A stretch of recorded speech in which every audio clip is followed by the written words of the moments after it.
is with that, because we get a lot of beginners listening to us and they're like, okay, I have that dream of starting my own internet business, but the choosing the niche part seems so daunting to them. And it's like, they got to get it right the first time or else that's it. Their chance is gone. But something that we point out all the time, it's like, look, the people who make a lot of money online, and look, we got one of them on the phone right now, somebody who's made millions online in a year and even sometimes in a month. And what is he saying? Like, you go to bat until, sometimes you get a single, sometimes you get a double, and eventually you hit it all the way out of the park. And you know what? That's absolutely the way that I look at it. And I don't swing. I'm not going to swing where I'm going to throw out my shoulder every time either.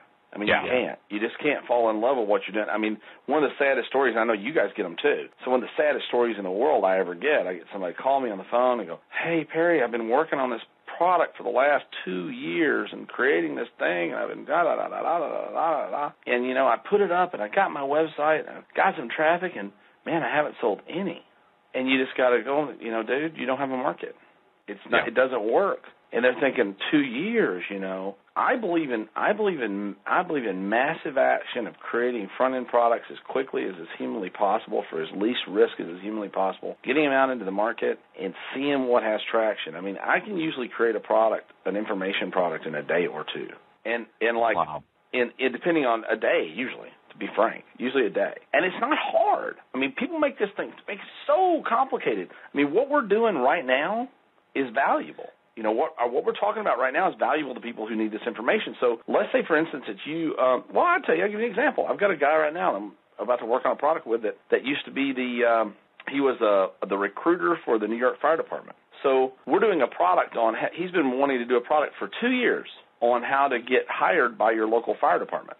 I mean, he's got credentials. He knows what they're looking for and all that. And it's a series of basic information that he's going to give them what these people are looking for. And I talked to him, and I said, man, here, you want to make a product? Here's how we do it. Let's spend 30 minutes writing out a bullet list, 30 minutes to an hour writing a bullet list of everything you want to tell them. Then we'll call up a conference call company like the one we're on right now, and we'll sit and talk for an hour, 2 hours, 3 hours, 5 hours, as long as it takes, till I've just sucked all the knowledge out of your brain that I can. Get a friend to interview you. When you're done, you have a product, and it's done in a day, and it's good. Those products tend to be better for me. They tend to be better products than the products that I sit and just pine over how I'm going to lay them out and structure them and all that stuff.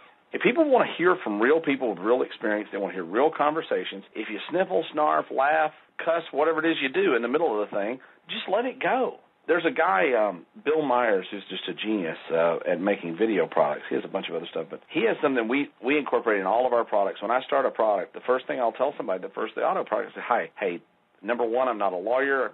I don't give you any legal advice. Number two, this is not a real professional recording. I'm doing the best that I can with the equipment that I've got because I know what you really want, the raw data, uncut, real information. And, so I apologize in advance for any quality issues, but I know what you guys are really interested in is the information. So I'm not a professional voice talent person or any of that, so I do stutter every now and then and stumble. So forgive me for that, but I'm going to break my back to give you the best piece of information that you ever had on this subject. If you do that in the beginning and set the expectation, I've never had a complaint about quality of a product or that it wasn't professional enough or anything like that, as long as you set that expectation right up front. So people need to get over all that. It takes forever to make a product.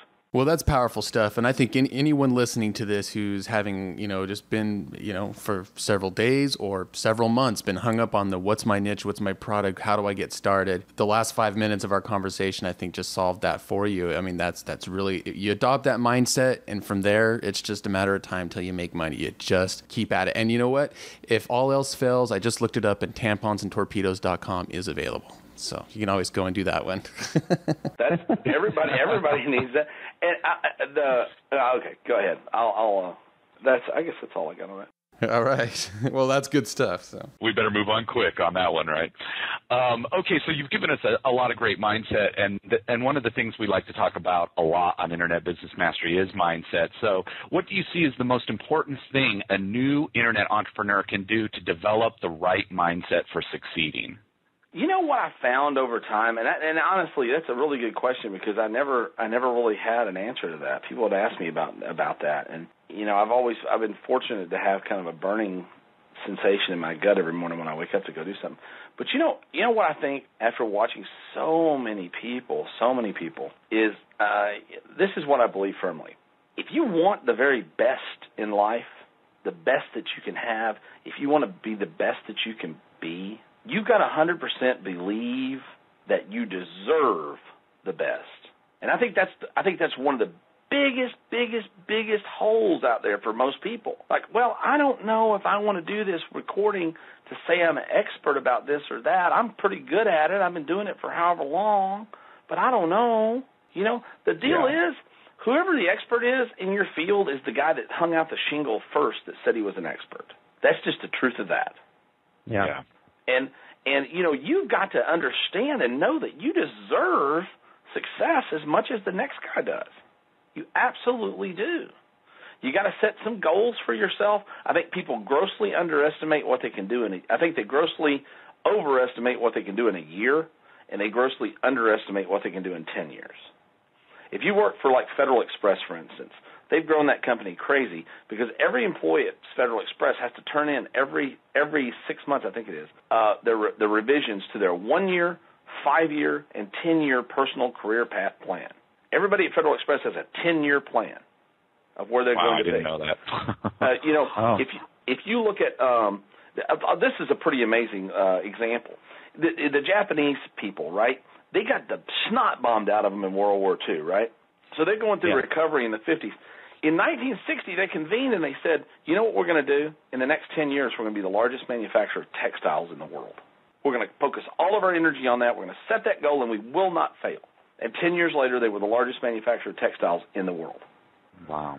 In 1970, this is the one that's trippy, really, more than all the rest of them. In 1970, they said, you know what we're going to do? In the next 10 years, we're going to be the largest manufacturer of steel in the world. You got to remember that Japan's a little island with no iron ore. Yeah, pretty bold there, huh? In 10 years, they were the number one manufacturer of steel in the world. Yeah. And they imported the ore. You know, in 1980, they said we're going to make more cars. We're going to become the leading car manufacturers in the world. Honda and Toyota, two leading, right? In the 1990s, they said we're going to be the largest computer manufacturers in the world. We're going to take the lead in computer manufacturing electronics, and they have. So they work in 10-year goals. The country of Japan, every year for the last 50 years, has had a 10-year. Every 10 years, every decade's had a 10-year goal, and they've accomplished every single one of them. If you realize, just imagine, if you focus your energy on a thing for 10 years, what will happen? That's a long freaking time. Oh yeah.